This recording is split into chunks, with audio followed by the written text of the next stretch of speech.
A watchman always stands on a height so that he can see from afar what is coming.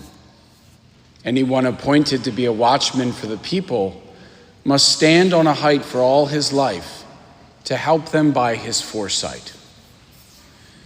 These words come from St. Gregory the Great, who is a pope living in 600 AD. And while he specifically addressed these words to preachers, as Christians who are described as cities set on a hill, to a certain extent, it's true for all of us. However, before we can look at what it is we see, first we must listen to what it is God is saying. And the first reading describes this confrontation between Israel and the tribe of Amalek. Now, at this point, the Israelites, they've departed from Egypt, but they haven't yet reached Mount Sinai. So they're on their way, journeying through the wilderness. Now, Amalek is tracking them the way that a lion tracks its prey, because the Israelites are not yet in a homeland that they're able to defend. So here they are, and they're totally vulnerable. And it's at this moment, decisively, Amalek chooses his opportunity to attack. So what we can say then is this is truly a life and death battle for survival for an entire nation of people. If Amalek succeeds and wipes them out all the way down to the last person, that would have also ended salvation history through the promises of Abraham, because these are all of Abraham's descendants gathered in the wilderness. So you can appreciate the stakes are high. They're fighting for their national life and for God's promises that are in danger. So what's Amalek's strategy? He starts with the people in the back. The elderly, the infirm, people who have infants, and he's winning. Things are not looking good. Now, this sounds to me kind of familiar. Over the last 60 years, the most vulnerable among our own society, we can say, have been under attack.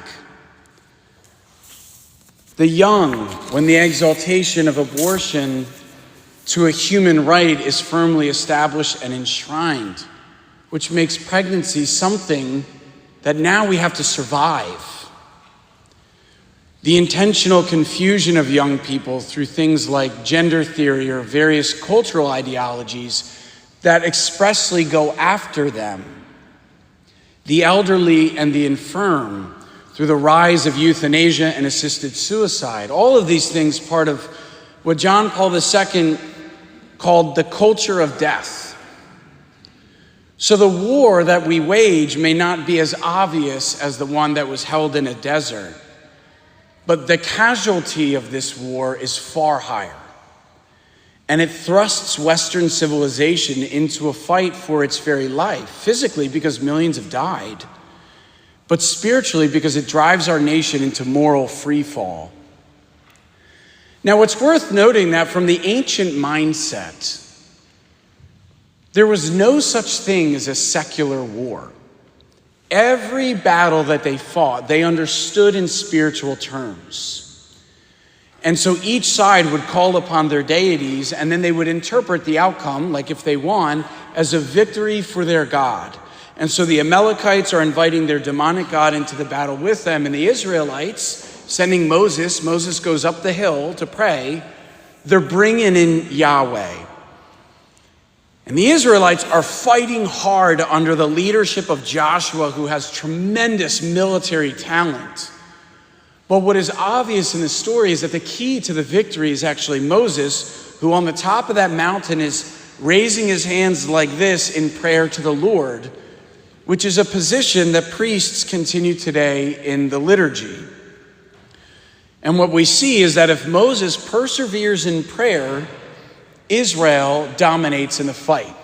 But as his hands start to drop, the Amalekites start to prevail. But he keeps his hands up. He even has people holding them up for him until, as we heard, Joshua mowed down Amalek and his people with the edge of the sword. So what does that mean for us?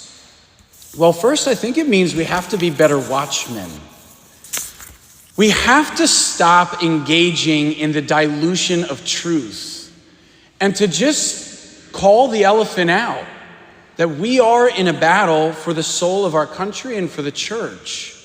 That there are very real forces hard at work inside and outside of the church to destroy God's salvific plan by assaulting the dignity of the human person.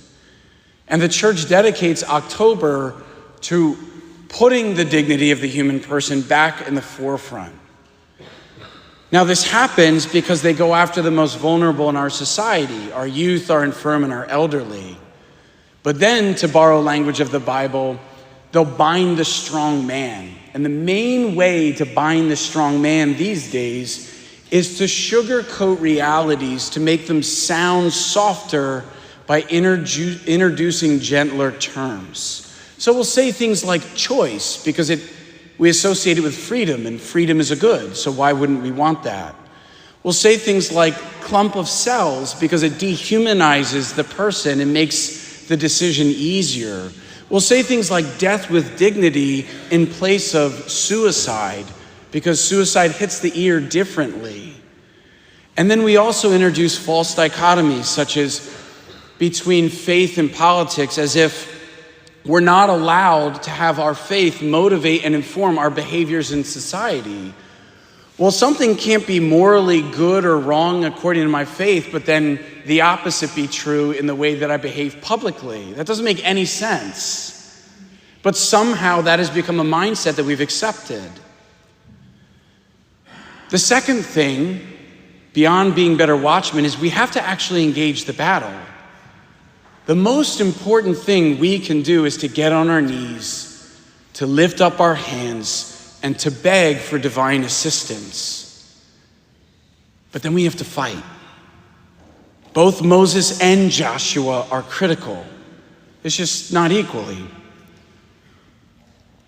Now the last thing is the good news. The good news is the victory is ours, just as it was the Israelites, regardless of the odds. And one starking example of that is the end of Roe versus Wade in our own time. Here we have the pro-life movement that has committed itself to mass adoration, rosaries, deliverance ministry. But they also went out to clinics, schools, engaged digital platforms, reached out to lawmakers. They affected real change, and it worked. It worked. But so much more is needed. What I see down the line is the glorification of suicide. It's very concerning. I hear it at funerals. So far, I can tell you 12 states have already legalized physician-assisted suicide, and the pressure for further to fall in line is continuing to mount. As you can imagine, it's this very slippery slope. A mother in Canada, which on this issue and many issues is way farther on the bell curve than we are. But this mother thankfully discovered her physically healthy son had an appointment with a clinic to terminate his life because he was depressed. But she wasn't involved in the decision. She didn't know it was coming. What if she hadn't read his text messages? Do you want to live in a society that justifies such a dismissive attitude toward life? Because we will if we do nothing. However, if like Jesus, who raised his hands prayerfully on the cross, but also worked his tail off on the ground, we do the same, then I think the tides will turn on all of these issues. Because when it comes to the unborn, they already have.